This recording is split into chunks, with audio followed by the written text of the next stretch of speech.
Hey everybody, welcome to another episode of Union or Bust. Organizing Monster here, Juan Perez, with my sidekick here, Chris Lopez. Whatever. Everyone doing Chris Lopez, your union brother on TikTok, Instagram, All the the platforms.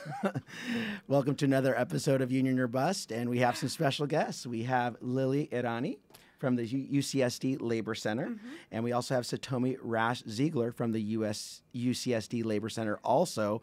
But one of the good things is that your handle on Instagram is the Labor Professor. And that's OG, by the way. She's the Labor Professor. So there you go. Anyway, Lilly, why don't we start with you? Tell us a little about yourself. So my day job is I'm a professor at UCSD, but I used to be a tech worker. So I studied computer science. I worked at Google for like 4 or 5 years.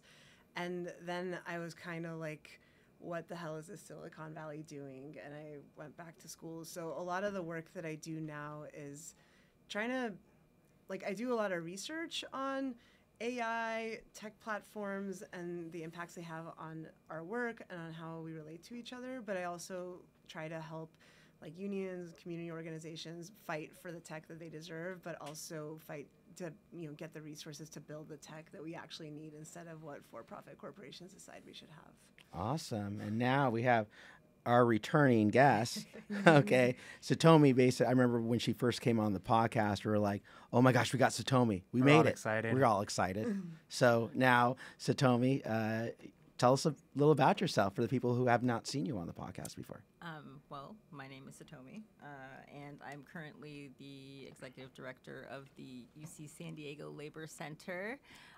Just started this year, and before that, I was with the San Diego and Imperial Counties Labor Council for about 6 years. Before that, I worked with basically a bunch of unions, not a bunch, a few unions over the past 2 decades. And yeah, so here I am. That's really cool. You're talking about AI, and there's someone, and I've heard it a lot when it talks about record profits. Record profits are stolen wages. I've heard that before, but now that I was thinking more about AI, I understand there's a lot of companies that get government grants, and they able to use AI to make their business more efficient, do things faster, and that time or that extra money doesn't necessarily go to the workers. So tell us little nuances you see with AI. I look at it, the way I look at it is just, why don't we have a 32-hour work week? Oh yeah, totally. Why don't we have all this stuff? Yeah. I want a t-shirt that says all I want is a 40-hour work week. We just get that back actually too. Yeah, so I think with AI, one of the myths is that it actually replaces, replaces the work or makes things easier. If AI is well designed, if the technologists who are building it, the designers who are building it actually care about how the workers do their craft, they have where workers actually have a voice, then yeah, it could make people's jobs better. It could take away the parts that they don't like. It could maybe take stuff off their plate. But a lot of times what happens with AI is that some tech company sells an AI solution to management. The management doesn't know what a nurse really does because they've never nursed, or they don't know what a teacher really does because they've never taught in a classroom. And then it actually just creates a whole bunch of other work for people to manage the AI. So there's the work that goes into designing and building the AI. Those are jobs for software engineers. That's also work for people in the supply chain. So AI has to learn how we talk, how we categorize things, how we know the difference between pornography and not pornography if you're trying to filter Facebook or something. There's people who get paid as independent contractors without minimum wages all over the world, but also in the United States, in places where we have minimum wage laws, but they don't have it because they're contractors. Those are the people who actually train the AI to then be able to automatically guess what a real human would guess.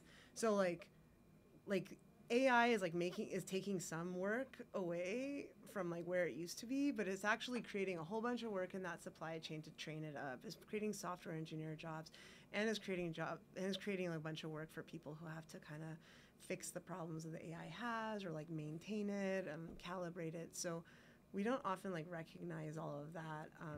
You know, is that work that we want? Are those union jobs? Are those jobs where people are getting paid as much as the people who are like doing the work without the automation? Like those are the kinds of things we ought to be asking, I think. So do you think AI is not taking more jobs than it's creating, or is it taking more jobs than it's creating? I think it's too early to tell, but the way I think about it is like the amount of jobs that AI takes like depends on us like organizing politically about like how we do our job, like how we want to do our jobs, how we want to provide care, how we want to do our farming, like how we want our food produced, and you know, what role AI should or shouldn't have in that. Like one way I think about automation is like you can have, you know, like in farming, like there's a lot of farming automation that takes, you know, does take away farm jobs, but it also forces us to have like trees that grow at a certain height that the robot can actually like interact with.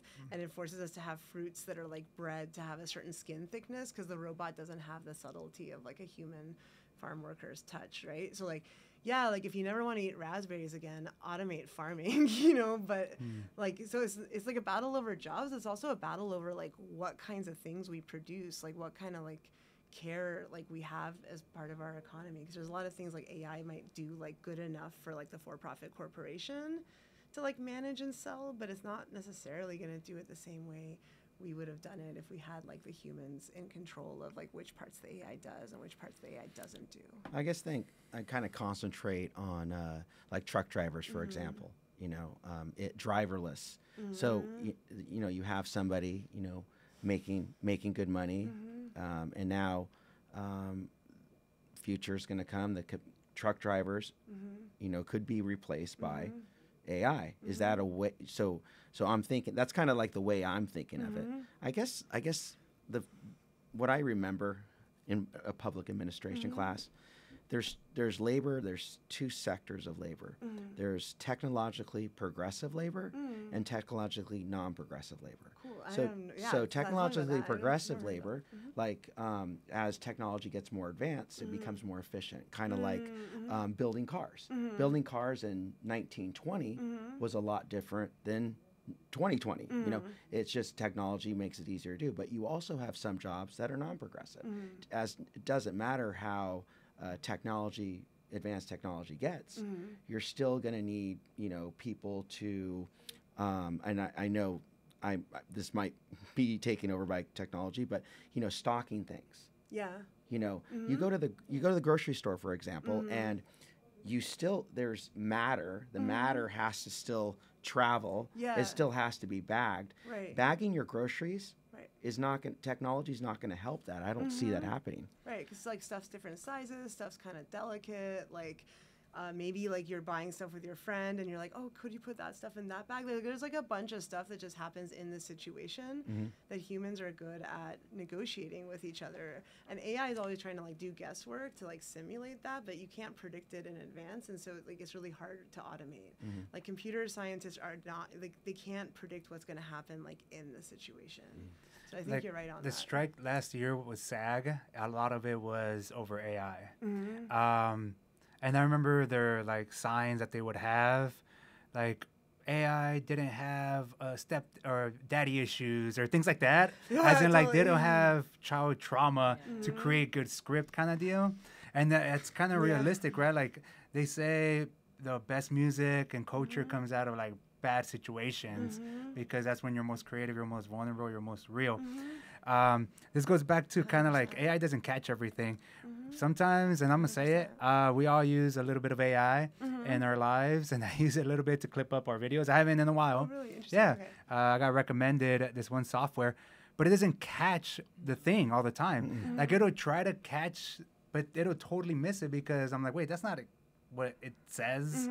Like I see the caption that they put on it, but that's not what the message was. Totally. So I think it's understand the nuances of life. Yeah. Of like the subtlety, like Lilly, Dr. Ronnie was Yes, saying. Dr. Ronnie. Oh, doctor. Doesn't recognize you saying doctor. She's a subject matter expert, just to be clear. Okay. Subject matter expert. But I think, wait, what were we talking about? Oh, like the stuff that AI doesn't catch, like The you're talking nuances. like in video editing, like the or, like- subtleties, like the human interaction. Like AI is not gonna catch like if we have a look, right? If Mm. something, Oh my if God. something happens and we're like, yeah, right. They're not gonna catch that, or like an inside joke, right? Right. Like that your viewers That's might such a good recognize example. because it's something that comes up, frequently in your podcast, like being 100%. hungover and not sleeping, right? Yeah. It's not all the time. But there's something beautiful about being human that cannot be replicated by tech. Mm-hmm. And you're absolutely right. Like it's like feeling, it's the soulfulness, like it's even the little things, like the fact that generative AI can't replicate a hand. Like if you look at AI generated pictures, like the hands are all funky. Oh, really? Mm, Huh. those are, like, complicated. Michelangelo perfected the hand. Do you know, like, he was an artist, and like it was a miracle. Like doctors from years and years and years looked at his work because it was so perfect, and he was human. He was human that did that crafted, that was able to mimic the hand because it's so like. That's interesting. I just saw a video, I think this week or last week, about a Michelangelo picture that he drew or whatever, painted, and then how he put this muscle, the tendon, in there, and they described it like, how did he know, or he knew that you only activate this muscle when you move the pinky, and so that's can see you it. can see it. So he Like did, he studied it. Yeah. So that to me, I was like, whoa, Michelangelo. I heard he like cut up the eyes open of humans to really break down to understand the anatomy behind the eyeball and the iris. And whoa, I didn't think we were going to talk about Michelangelo. Well, you think, I mean, you brought up a good point. Like, 90%, they always say 90% of communication is nonverbal. 70. Yeah. So it's like, I remember learning in sociology. I really like sociology class. They talked about like Mead, Neil Durkheim, Oh my Karl God. Marx. But Mead, his thing was symbolic interactionism. Every single word I say is a symbol.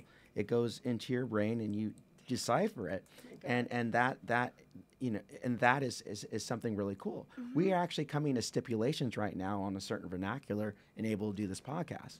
And I get it, but that there's a way I'm talking, and I could be using the same words, but I could use a different tone and it would mean something else. 100%. Okay, first of all, I'm crying because I teach symbolic interactionism to my undergrads. And Oh my any of my gosh. undergrads use symbolic interactionism to explain something so dope as what you just did.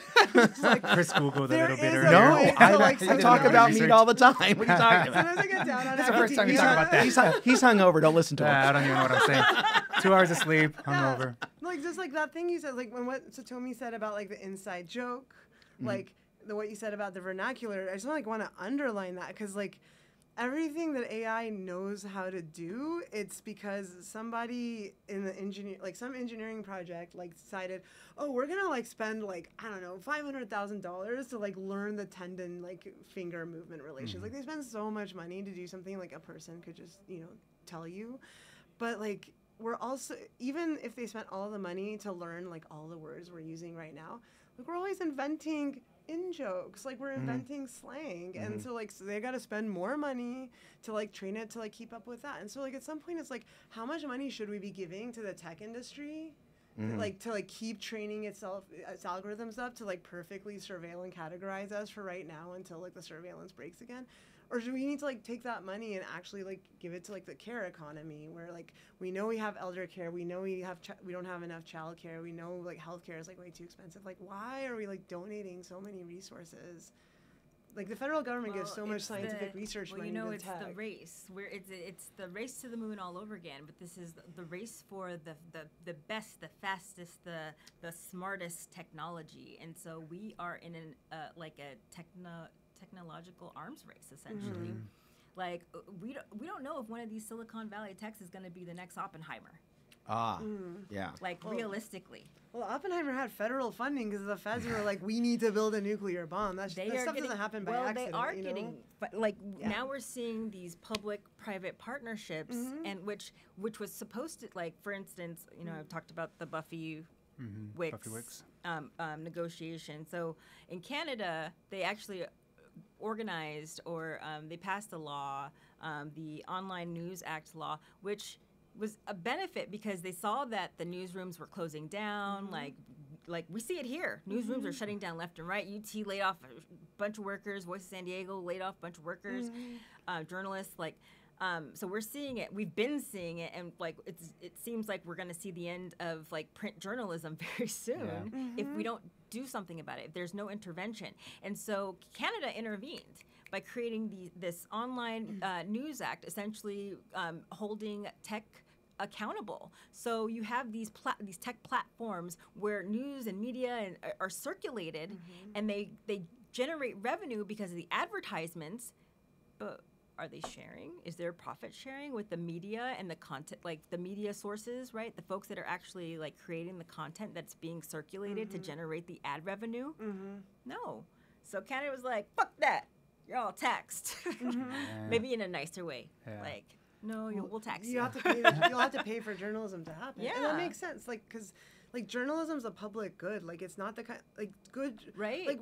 Good journalism doesn't necessarily make a profit. The stuff that holds your politicians accountable, the stuff that makes sure that environmental toxins are being known by the public. Supporting good news. That's the point. Capitalism was never meant to support that. It's it's not like a car. But the market's supposed to correct itself.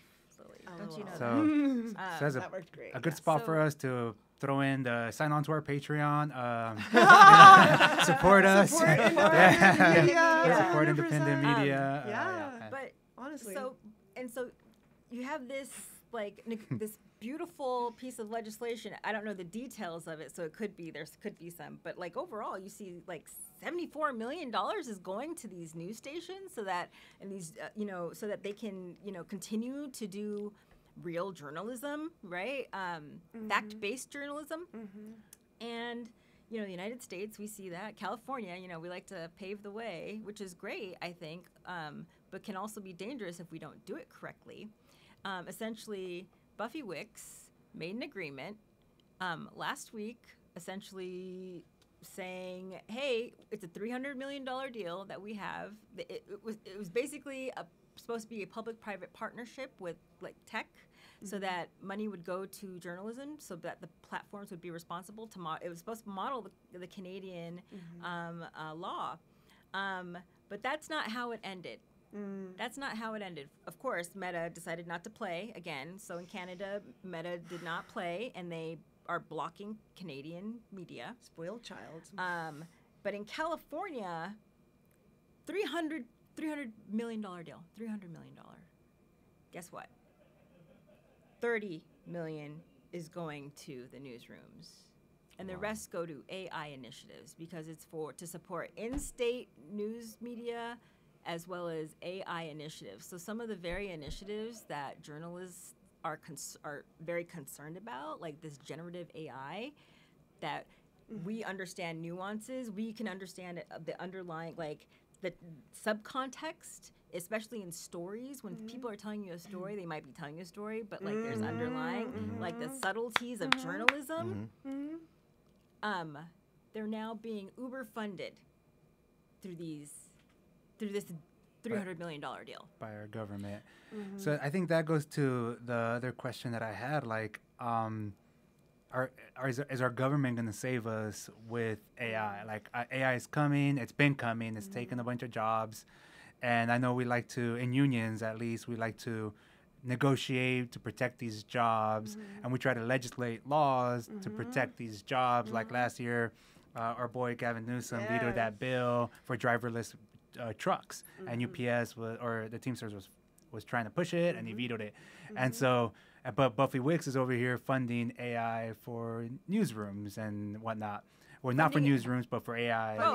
For newsrooms as scraps for newsrooms. Yeah, scraps for newsrooms. It's crumbs for newsrooms versus supporting these AI initiatives, which I'm not saying are this is doom and gloom, but you're right. There has to be accountability, and I think the politicians, the government policymakers, have a responsibility to create legislation that's going to protect our communities, protect workers, and ensure that we have a say when it comes to the technology. Exactly what Dr. Irani, Lilly, was saying is that workers should be the ones to dictate how technology is used, like what it does, like, and how it would make the job easier, because workers know best their job, right? They're the ones that do it every day. They're the subject matter experts. So we should be relying on their subject matter expertise to understand what advances need to be made in order to make the work more efficient, right? Or in order to make the work more productive, right? I know in 2023 there were some CVS workers, and I think it was in Missouri, if I'm not mistaken. I have to check that. Pharmacy, it's stressful because you're dealing with medication, you're dealing with laws, and they felt really understaffed. And they all just walked off the job. Wildcat strike. Even unionized, right? That was just like an organic, like, and that's the thing. It's like, I think legislation, we think of legislation. I definitely think of the law, but sometimes you need to Rosa Parks it up. You need to just, if a law, direct action, if a law is, violates, your moral principles, it's our obligation to break the law. Yes, 100%.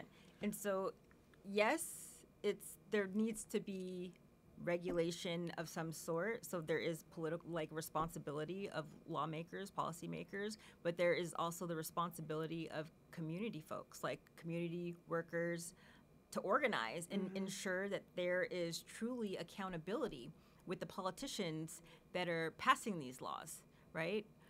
It's one thing to put people into office as we come in, as we're approaching November, but it's another to make sure that you're staying on them to be accountable, to stay accountable to the constituents that put them in office in the first place. So it's direct action, exactly. It's organizing. It's staying engaged. It's keeping informed. It's understanding what's going on so that you can ask questions about, hey, what is going on here? So that we have a better understanding and can make educated decisions. And when we don't get the answers, when we aren't getting the responses, hell yeah, we should exercise our right to direct action. Can I jump in on this? No, go ahead. So I wouldn't be a good organizer if I didn't inoculate also. That's so true. I agree 100% with everything Satomi said. And then one of the dangers is that corporations who are pushing AI are also pushing policies that look like they're about regulations that we want, but actually are taking away shop floor power. So there's Ted Lieu. I think there's Ted Lieu. Yeah, so he's actually often pushing these corporate-backed laws that are here's a law that's about making sure that any face recognition that's used in public spaces has been tested for bias, because a lot of people have heard that face recognition is biased against Black people, especially Black women, and so we hear this and we're like, oh great, test the facial recognition, but that actually just rubber stamps face recognition technology to come to a bunch of public places and workplaces, while what is actually what the impacts of that face recognition, the kinds of biases that it has,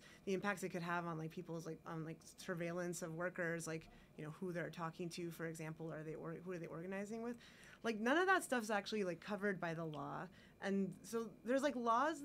Basically, if a law is saying that it can rubber stamp a tech as good without you on the shop floor and your union actually having a chance to look at it and see how does this impact us, then that law is actually trying to take away your power by fooling you. But then there's laws Berkeley Labor Center and I think California Labor Federation. They were trying to get a law passed that was around laws that would, or they were trying to get a law passed that was about looking at algorithms that would affect hiring and firing, for example, and that was about making sure that the union has access to what decisions get made, that they can actually file due process grievances. It was actually a law that was creating more organizing opportunities and more transparency for workers. So that's the kind of law that we want, because it's going to help us actually organize what's best for us. And the piece we haven't talked about is you mentioned earlier, politics or contracts. Contracts are also really important, right? Because we were talking about grocery store workers, right? And what we how the impact that AI is going to have on grocery store workers is really different than on actors, and they're subject matter experts, like Satomi was saying. So there are lots of examples of unions actually negotiating over rights to the tech change in the workplace. Berkeley Labor Center actually has a report on their website you can find if you search for like tech contract negotiation, and it has even like sample language from what unions have figured out. They, like unions can share notes through that kind of research. So I think absolutely you should keep control over the tech in the shop floor. I just want to. We're talking about holding politicians accountable. I remember the UFW. They were there was legislation to give farm workers the same rights as other workers. I had so many people. I'm not going to mention names. Oh, that's not going to pass. Gavin Newsom's not going to. All that kind of sense of defeatism. He's not. And I basically instead of treating him like a person, I started treating him like a corporation.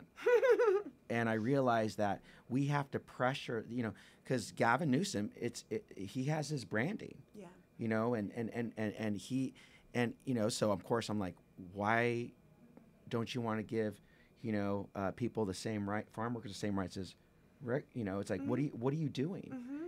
I would tell him, why don't you try, working out in the sun at 110 degrees.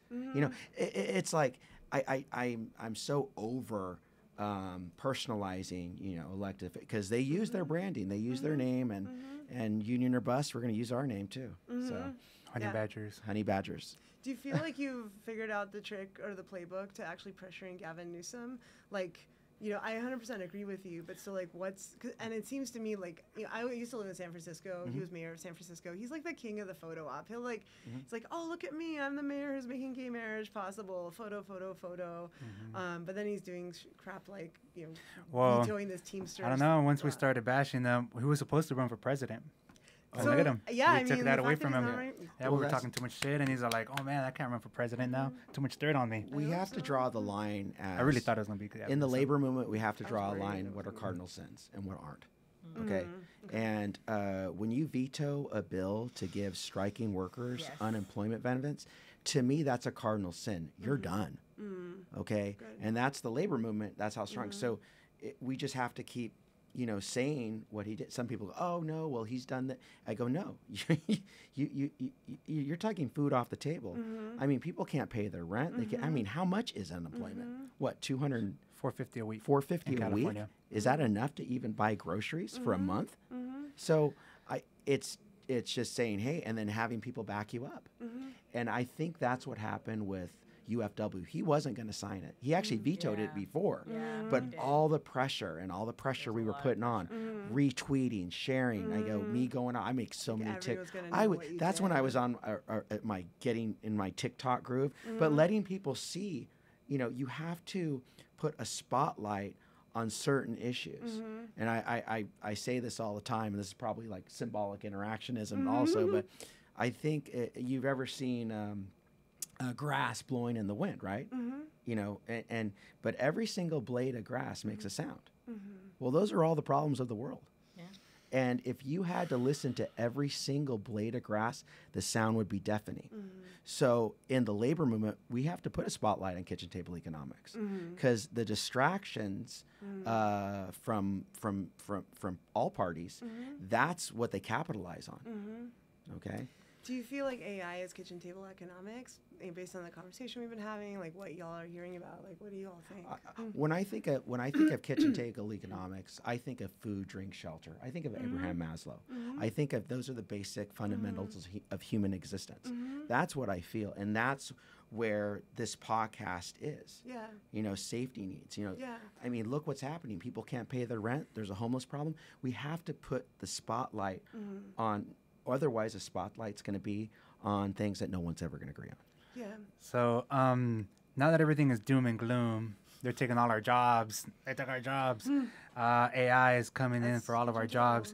I think it's cool. I think it's important that labor is fighting with contracts to protect our jobs from AI. Oh, go for it. Oh, no, because I'm like, all this talk about AI and doom and gloom, and we haven't mentioned that the UCSD Labor Center is hosting an AI and other advanced technology conference in December 16th and 17th at UCSD Park and Market. So save the date, please. Save the date. 16th and 17th. Let's build power. Let's talk about what we're seeing. happening on the shop Absolutely. floor. So this is an opportunity. We really saw an opportunity to understand, to try to understand what folks understand, what they're concerned about, how, and create a space to bring folks together. So workers, community members, policymakers, to go through workshops, talking about different subjects that are related to their work, living in their communities, living life, right? And how AI and other advanced technologies impact folks, but also how can we organize, or what actions can we take to make sure that we are not being driven by the technology and that we are drivers of the technology. So this is coming in December. We'll probably mention a couple times on this podcast. December 16th and 17th. Go to our website, join our listserv. I think we have a listserv. Yeah. Join our listserv so that you can get more information as we get it done. We just have, we put together our advisory committee, and so it's... I've always wanted to do this. Here is the website right here. Right here. You're going to make us do that, Chris. Now we have to add it onto the clip. Jesus Christ. Hey, I mean, you got to think about the UnionorBust podcast wouldn't be here if it wasn't for Satomi. And that's what it is, solidarity. I think it is. Like, people, like, we want to support each other. And I think that's what the labor movement is. You have to care about people you don't know. And that. So speaking about caring about people we don't know, I think we talked about it before we started recording about benefiting from AI. We kind of talked about it a little bit in the beginning of this when we started recording, but I think labor should. I think that conference, those are important things to jump on it. So we're not always on the defense, we're on the offense, and we're proactive. What do we want? Exactly, because these millionaires and billionaires and CEOs, they're having meetings too. And they're talking about like how they can install chips in us. They've been talking about chips for already 10 years, let's say. And but we should be benefiting from AI as well, because we should start passing legislation that's going to benefit workers and start putting into contracts that find these corporations are more productive. There's more machines running the shop floor, but the workers shouldn't get displaced. They should still make a living because they're part of the community. They still need to pay taxes. They need to buy groceries. They need to pay rent. So we can't be displaced. It's trickle down economics, Juan. People are tired of being trickled on. I'm done with being tabled. So I think we should start. Like I know we try to pass CalCare here in California this year. Universal health care for everybody. Things like that, like things that's going to benefit everybody because corporations are more productive. Maybe having a 4-day work week, maybe passing UBI and a universal basic income. These are things that overwhelmingly Americans want. Like Bernie was talking about this kind of stuff in 2016, and everybody wants it, but they won't give it to us. So how do we get it? We tax the revenue. Checks and balances. Tax the revenue. We organize to pass the legislation to. I don't even want to say tax because that's like not the word. It's making sure redistributing. Yeah, redistributing. It's a redistribution of the profit that has been gained, and I want to say reclaim because like anything that's being generated from AI, it is all based on data that some real human produced. It is based on the movies that exist, the scripts that exist, like the data workers who are in the supply chain, like it's based on all of our Facebook posts and training. So like it's ours actually. So and I love the idea of doing. It's kind of like maybe like sectoral bargaining or just creating the laws so that there is social safety net programs being funded by the redistribution or the reclaiming of the profit, the fair share, the public's fair share of the profit, right? Those are all great ideas. But why? So how can we start those conversations so that they lead to action? Yeah. I think this is where it's at. We start having the conversation, start educating our membership on what's coming down the pipe. Hey, this legislation just got vetoed, by the way, in California. Educate our members what that means to us, how it affected our membership, how, like, remember, you know that saying, first they came for the communists, I wasn't a communist, whatever, then the socialists, I wasn't a socialist, and then it came for me, but nobody else was there to support me. Same thing with AI. First they started coming for like the warehouse jobs, now the truckers, now actors jobs, now voiceover actors and game workers. So they do come for every industry no matter what. That's what it is. It's like the evolution of capitalism. And I think we have to be ready for that. It's like, it's being on top of it. Block it. Absolutely. Yeah. Overtime after 32 hours. Yeah. Start there. Overtime. After 32 hours.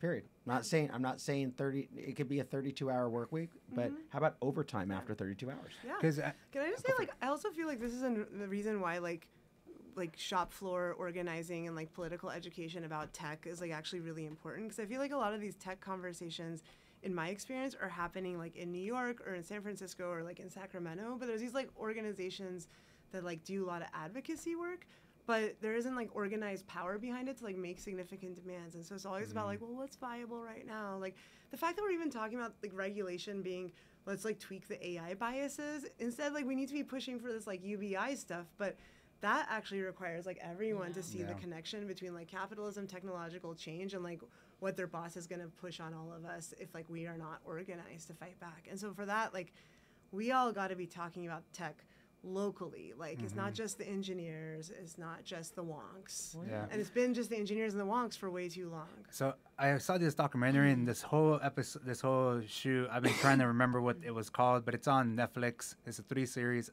documentary. It's about like the future, and it breaks down like our past, present, and future, basically. Like the past, we have institutions like religion and that, and then the present, where we're at now, but where we're going towards the future. And it talks about like maybe where we should be going towards the future. And it talks about how robots are going to take all our jobs. Are Going to take all our jobs, but maybe that's a good thing. Maybe human beings shouldn't just be slaves to move wrenches or just to work, and that's what life is just work. And then we die. So maybe if we demolish the capitalistic system and have robots run everything so we could all chill. Yeah, so we can enjoy life and do art and do music and be hippies or not be. I know I'm talking shit now, but I think it's okay to free up more of our lives to enjoy with our families, trips, the beach.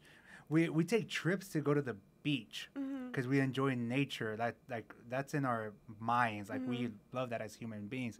We need to be attached to nature. So, but work is detaching us from nature because we're stuck in an office. We're sitting down in a screen or building something all day, and we're so tired that we don't even enjoy the day. We're just there to exist, to pay bills. So maybe the future is AI, and we should embrace it. And we should be like, hey, it's okay that AI is coming. Work will still happen, but we need to free up more of our times to live. And every state can do something different. You know, I'm just throwing out that States' rights. States' rights. You know, 10th Amendment of the Constitution. You know, organizing opportunity. So, anyway, if a 32 hour, the only way to make businesses listen is to hit them in their pocketbook. If you say overtime after 32 hours. Well, they're still going to have people work more than 32 hours, but that's a, you know, billionaires have never had it so good. Yeah. Millionaires have never had it so good. Hey, you know, and people are working 2-3 jobs or whatever. Hey, you work more than 32 hours a week, it's overtime. There you go. That's it. I mean, and maybe not what you said. We won't do anything. I don't want to do anything. I just want to hang out. Yeah, I just want to shoot the podcast, do TikTok videos, and go to the beach and run and hike. Summer vacation. Yeah, because the corporations are still being productive. I feel like it's like a good dream to have. I think like the thing I worry about, like, there's the whole like luxury space communism thing, right? But like there's always going to be stuff that's like actually not going to be automated, like taking care of like our elders, like taking care of babies. Like if I had $1 billion, I'd be like, you know, automation challenge, make a baby ass wiping machine and then find the parent who will trust their baby's ass with that machine. Because like the work that we do is like not just about like moving the widget around. Like and the work we do isn't alienated when we're doing it for shit we actually care about, when we're doing it because like we want to do it for our friends and our community, and there isn't like a micromanager like squeezing every like ounce of productivity out of us. Like the work can be like pleasurable and meaningful. And there's some shit that's just not going to be automated. So I feel like while we're dreaming about luxury space communism, like it's got to include like, you know, the ways that we also deal with like the non-automatable work. You know, like there's always going to be work. Like there's always going to be like the stuff that women, moms. And usually what actually happens in the meantime when we're trying to fight for that is that like we're like, oh, there's good jobs and shitty jobs. And the shitty jobs are devalued. We don't like actually respect like the amount of skill, care, and knowledge that's in it. And it also is just like people of color that are like doing it for shit pay. And like we can't like let that happen while we're talking about luxury space communism. Star Trek. So I just got that from that. But no, I agree. There's always going to be work. I agree with that. I just think that but we should also think of benefiting from AI. That's what I was trying to. Definitely. Absolutely. It's like, how do we capture more of the value that's being created? The value that we are helping to create. These companies that are benefiting, like hand over foot, right? Or foot over mouth, or hand over fist. Hand over fist. There's no child of immigrants. There's no feet. There's no foots. There's no foots in that saying. I'm like foot mouth disease. No, It's good. one of those. One of those. You know what I meant. Jesus Christ. I know. You ever seen Jerry Maguire? The movie. It's old movie, but show me the money. Show me the life balance. Show us that. That's what. It's not necessarily about money. It's not. It's life balance. Other countries don't need AI to do that, and they have life balance. Like it's about. I think that's a cultural thing. Like a culture of our society is to grind. Like. If you go to other countries where they look at us like we're crazy, like what do you like? Why are you working? Literally, okay. So a couple years ago, I went to Copenhagen. I think I talked to Juan about this a lot. Like, oh my God, they did this. Oh my God, they have this.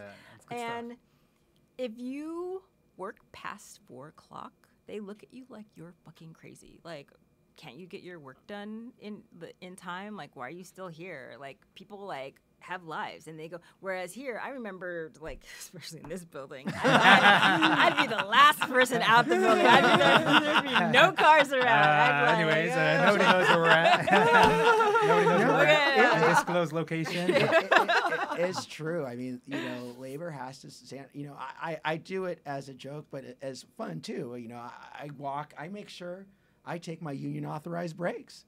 I walk past people, I whip my collar like that, say, time for my union authorized break. And then and I sit down on the couch and enjoy. And I think some countries, you're not allowed to take a working lunch break. It's illegal to take your lunch break at your desk. So there is a cultural component. Yeah, it's definitely, we definitely need to invest in mental health. And mental and emotional health, which we haven't as a country. And so if we are not taking that serious as a country, if our leaders aren't taking mental health seriously, then a lot of the problems we face in this country are going to go unaddressed. Got to get Simone Biles in on this. Got to organize with us. I mean, taking burnout, we can talk about burnout and being stressed out and how, grinding ourselves is bad. But if we look at the mental health of our of our nation, we're fucked up. Well, there's a reason why we have all these school shootings and shootings because exactly we are not addressing it. And then put people in jail. That's gonna fix someone's bad Reagan day. closed the mental health hospitals, and we saw an influx of unsheltered individuals because we weren't acting in a way that Reagan, community care, when we you talked about Maslow's hierarchy of needs. Fundamentally, we should be taking care of each other and making sure that those basic needs are met for every single individual that lives here, globally even, right? Because if we're not thinking about each other, and so if you go to some of these democratic socialist countries like Denmark, no homeless on the street. They changed. It used to be one of the poorest countries in the world, they changed themselves around. They focused on their education and educating their people on what it means to take care of each other. They have a child care, universal child care. So basically, you get paid to have a baby for 6 months. You get paid, and then people that don't have children, there are plenty of childless people. They completely understand. I am 100% okay with my tax dollars being put towards taking care of other people's children, because we know that when children are taken care of and they grow up safe and healthy, they grow up to be human beings that contribute to a society that is a safe and healthy society. And so they instill that education instead of the foundation of the United States, which is based on American shareholder capitalism, which was founded funded essentially. Like it was built upon literally built upon the backs of enslaved people, people that were stolen and forced to come to a place that was not their home and grind until they died. Breed. I got to get me in mind To and create exploit the shit out of others. More labor. other like other laborers, right? And not even looked at as human beings, as property. So when you say states' rights, like it kind of triggered me because I'm like, that was the argument, right? Like people say Confederate flag just is a symbol of states' rights. Yeah. The states' rights that they wanted was to keep slavery legal. So the people that have those Confederate flags, they can think all they want, states' rights, but it was the states that were fighting to make sure so that they could hold on to slavery because they wanted to continue to treat people like cattle. Yeah. Chris, why are you triggering people? Well, Oh, man. states are Keep it real. my, Keep it my real. I'm the one that's have it coming hungover. well, one of the things I'm saying is the 32-hour work week would have to be done.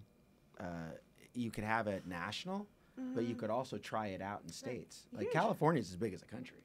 But what happens then if the jobs now are okay? We'll make 30 hours a week, so we won't pay you or even make multiple part-time positions. And I believe that argument was made about the 40-hour work week. Why do we have a 40-hour work week? No, people are going to lose hours. And the thing is like they're Wow, good catch. yeah. Chris, he's a rep. Yeah, he's like a lawyer. Yeah. Well, what I'm saying is there's always going to be that argument. Yeah. But where did 40 hours come from? Labor movement. Yeah, It's 8 hours sleep. Exactly. 8 hours or But rest, remember, 8 that hours. was 19 like I said 19 when I said earlier 1920 and things are different. 1920. My thing is this podcast. It's like kitchen table economics, the fundamentals. Abraham Maslow. Shout out Abraham Maslow. Somebody great makes brain. I know he's but the thing is he still lives on with the hierarchy of needs. It's still being taught. If somebody says like, 32-hour work week, like a bunch of companies are going to go away and like leave California, do we just say to them like, maybe like if that company wants to sell to the California market, they gotta like how do you deal with like the whole capital flight thing where like companies move to places with shittier labor standards? It's a negotiation. Remember, it's fluid. 32-hour work week. Why don't we do this? Why don't we see? It's all about the labor movement. It's about holding the people who are elected accountable. So maybe we start with 32 and you end up with 33 and a half. Whatever it is, it doesn't mean 32 or nothing. It just means we have to have some kind of negotiation. You just say like, hey, if you want to like trade in our state, like we have labor standards for the stuff that gets sold in our state. Like, I don't know if that's crazy talk in the labor movement, but like California's a huge market too. So like maybe it can exert its market power as well. Well, we're the fifth largest economy in the country, in the world. Fifth largest economy. So I think everything is doom and gloom, but I think by us being organized and meeting and talking about it and being organizers and bringing workers together, then that's how we fight everything. That's how we're going to fight AI taking over all our jobs, but then that's how we're going to benefit from AI as well at the same time. Yeah. On the benefiting, I think one thing we haven't talked about enough, but I just want to make sure God said is like, so we can benefit from AI through our organizing, we have to pay attention, not just to like regulating it, not just to saying yes or no, but also being able to design the stuff that we need. Like a big problem that I kind of end up helping communities with, but there's like not nearly enough resources, is you have like all these federal funding agencies that fund computer scientists. They fund like, the whole Jacobs School of Engineering to basically like build weapons or to build stuff that like companies want. But there's no funding that says like, hey, like this like union, like this nurses union or this like childcare, domestic workers union, like do a bunch of research to figure out like what's the AI you need, and then we're gonna have enough money on the other end to pay a bunch of engineers to actually develop it.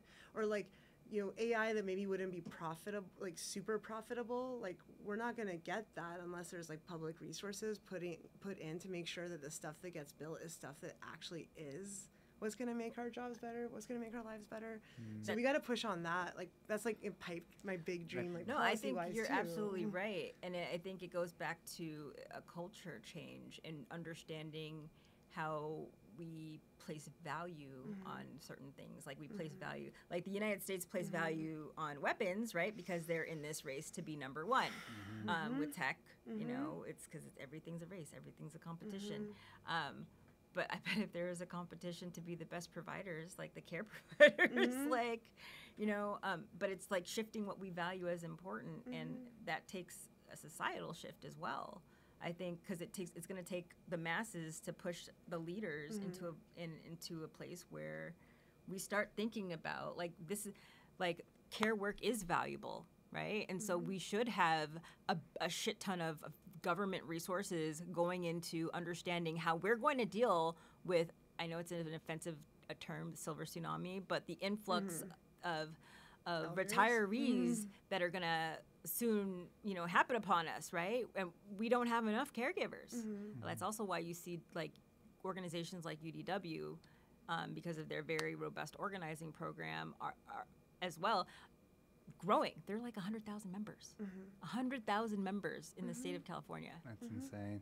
Can I just like give another example? It's like connected to tech too. So like think about Uber, like making like an app that gets people rides is like actually, you know, it takes time, it takes software engineering work, but it's not that hard. No. And then in San Diego we have Ride United, which is a taxi union app for getting rides. But companies like Uber get all like billions of dollars from like venture capitalists, from like Saudi banks, because they provide the app, but they're also collecting tons of data. They were also investing in self-driving car stuff to see if they could replace the drivers. Like, why don't we just, like, why isn't there public resources to just provide a freaking dispatch app so we can have the convenience of on-demand rides without having it become a data collection mechanism for, like, letting corporate feudal lords, like, determine how transportation work is going to work? Because they will fight against it. We saw that already with AB5. And Prop 22, most expensive proposition. $200 million they spent against us. Yeah. We were outspent, like, 200 to 1. 200 to 1. It's like, not even David and Goliath. It's like David and fucking, like, what's bigger than Goliath? I don't know. That's our next commercial. Yeah. Like what you just said.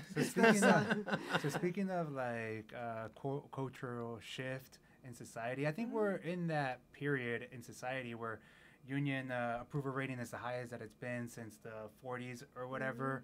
Last year when the UFW, it was 2 years ago now. Damn, it was a while ago. 2 years ago. Their hashtags was "We feed you," so people can empathize with the farm workers. You know, like, what are you talking about? You enjoy these Thanksgiving dinners because we're the ones over here in the fields picking the strawberries and the potatoes and the cherries and and everything really. So people were able to empathize with the workers at that point, which created that pressure for Gavin Newsom to finally sign it. So I think that's where we're at in society, is people are empathizing with workers now. We just gotta continue doing it and continue to be better at it, because corporations are good at it too. So kind of like media. We're talking about media and independent media. I always bring this example up. Media is powerful. It's dangerous too. During the railroad potential strike a year and a half ago, MSNBC and CNN, and they were talking about how, these railroad workers go on strike, then your Christmas presents are going to be late. I would watch it because my girlfriend, she watches it, and then so I'd see what she's watching, and I'd be watching them like, I'd be like, no, what? And then she'd be saying those talking points too, and she's a union teacher. Whoa. So I'm like, whoa, if it's like brainwash, if this has her saying that, that's why we're trying to exist too, like the podcast and independent media, so we can control the narrative, so we can create the empathy for the worker, not the empathy for Christmas presents. Like, that's insane what's going on. But I think that's where we're at in society, is that enlightenment stage of society where we're thinking bigger now. I think, they weren't fully reporting on like the needs of the workers and why they were it's very subjective journalism. And I think the panel that we had during the labor summer closing retreat, Jesse Marks was on the panel with yours truly. With you. And that was me. And he talked about like all, like, journalism is not objective. It's subjective, and it's the way. But I think it's just about the facts being presented and being used to make the argument that whatever story they're trying to tell, right, framed in the way that they're trying. So. I think part of the thing too is like it's like as journalists get more and more squeezed, as newsrooms get smaller and smaller, like journalists who maybe like used to have time to go like get themselves educated on different perspectives, like now there's just like I gotta turn this story around. Like we don't have enough resources to go really investigate or to talk to labor people. So like the journalists are they're just human beings existing in the same problematic ass culture we're talking about, and so they're asking questions that have already been framed, and it's not like some complicated corporate agenda. It's like Christian like grind culture meets like Enron and like Walmart culture coming together. So that's another way I feel like resourcing journalism and like educating them as part of like the labor community could actually help a lot. I think that whole UFW campaign was what is it to be human? Humanize. It's people. I don't think people knew as much about what farm workers did, 20 years ago. I mean, everybody's talking about, we feed you. You try working out in the 110 degree. Oh, when people were getting sick from the pesticides. No, not from the pesticides. When people were getting sick because the food was contaminated because the working conditions were abysmal. They didn't have places to go to the restroom. So the farm workers were forced to go in the fields. Right. And that is the working conditions that the farmers set for the workers were so horrid that it affect the people actually eating the food, getting poisoned. I think food poisoning.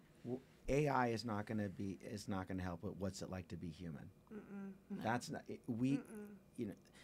I think that's the main thing is to when we say care about people you don't know. I mean, we do care about people. Why doesn't we talk about mental health crisis? Why doesn't everyone have health care? Where does someone who is battling anxiety or depression or alcoholism or whatever it is, what do? They don't have health care. Where do they go?